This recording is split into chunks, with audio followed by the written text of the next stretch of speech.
अस्सलाम वालेकुम।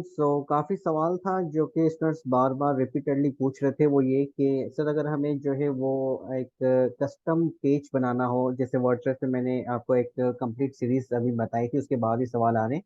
तो अगर आपने मेरी वो सीरीज अभी तक नहीं देखी, सीरीज देख लें, या फिर ये एक ही वीडियो है 3 घंटों की जो कि जिसमें मैंने सारी चीज़ें कवर की हैं, तो ये भी आप देख सकते हैं मेरे यूट्यूब चैनल पे आके। तो इसमें ये सवाल है कि अगर जो है इस किसी भी प्रोजेक्ट में हमें अगर कोई कस्टम कोड लिखना हो, मतलब कि हम चाहते हैं कि हम कोई ऐसा पेज डिजाइन करें जो कि जिसमें हम खुद कोडिंग लिखें और वो हम डिस्प्ले करें, मतलब सारा कस्टम हो विदाउट यूजिंग एनी प्लगइन। तो वो हम किस तरह से बना सकते हैं? तो बिल्कुल सिंपल है, 1 सेकंड के अंदर अभी हम बना लेते हैं, तो देखिएगा कितना आसान है वो। तो सबसे पहले आपने क्या करना है, अपने उस फोल्डर में आ जाना है जहाँ पे वर्डप्रेस आपने इंस्टॉल किया हुआ है।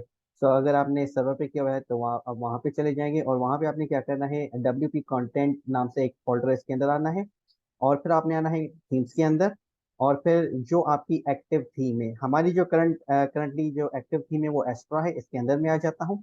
और यहाँ पे मैं एक काम करता हूँ, यहाँ पे ये जो फंक्शंस की फाइल बनी हुई है इसको मैं कॉपी पेस्ट कर रहा हूँ, मतलब एक अलग से PHP की सेम फाइल बनाने के लिए।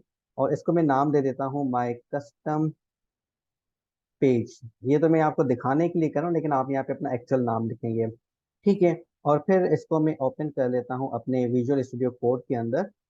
तो विजुअल स्टूडियो कोड के अंदर मैं इसको जैसे ही ओपन करूंगा तो आपको बड़ा अजीब और गरीब कोड देखने को मिलेगा। तो मैं सिंपली क्या करूंगा, इसको सिलेक्ट ऑल करके रिमूव कर दूंगा कुछ इस तरह से। ठीक है। और अब यहाँ पे आपने क्या करना है, सबसे पहले PHP को स्टार्ट करना है और क्लोज करना है। और यहाँ पे आपने सबसे टॉप पे क्या करना है, एक कमेंट लगाना है जिसको हम कहते हैं मल्टी लाइन या मल्टीपल लाइन कमेंट। तो इस तरह से आपने कमेंट लगा दिया इस तरह से। और यहाँ पे आपने लिखना है टेम्पलेट नेम।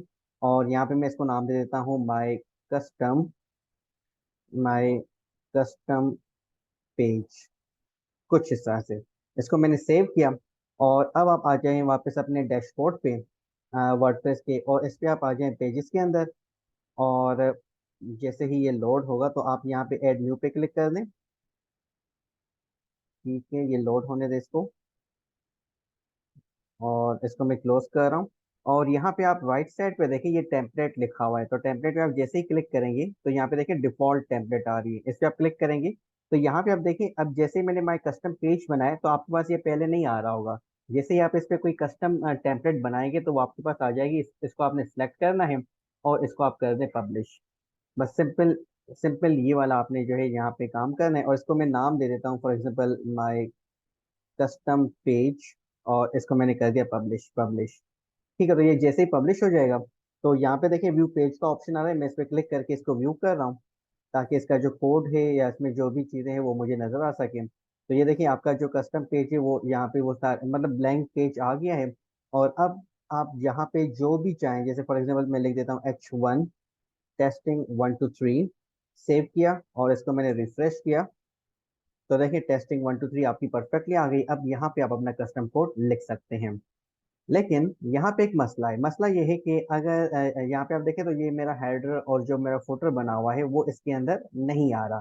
तो अगर आप चाहते हैं कि मैं इस टॉपिक को थोड़ा सा डिटेल में, क्योंकि मेरे पास जो सवाल आ रहा था वो ये था कि कस्टम कोड कैसे डेवलप किया जाता है, तो ये बेसिकली उसका तरीका था। तो अब अगर आप चाहते हैं कि इसमें मैं फर्दर जो है आपको ये बता सकूं कि इसमें कैसे हम हेडर हेडर और फुटर जो है वो ऐड करते हैं, या अगर आप चाहते हैं कि हम एक डेटाबेस में सेपरेट टेबल बनाएं और उस टेबल में हम अपने कस्टम पेज से डेटा इंसर्ट करें या डेटा को फेच करें या उस पर कोई लॉजिक परफॉर्म करें, तो ये चीज़ें अगर आप चाहते हैं तो इसमें से कौन सी चीज़ आप पर्टिकुलरली चाहते हैं तो वो आप मुझे काइंडली कमेंट सेक्शन में बता दें ताकि उस पर मैं सेपरेट वीडियोस बना सकूं।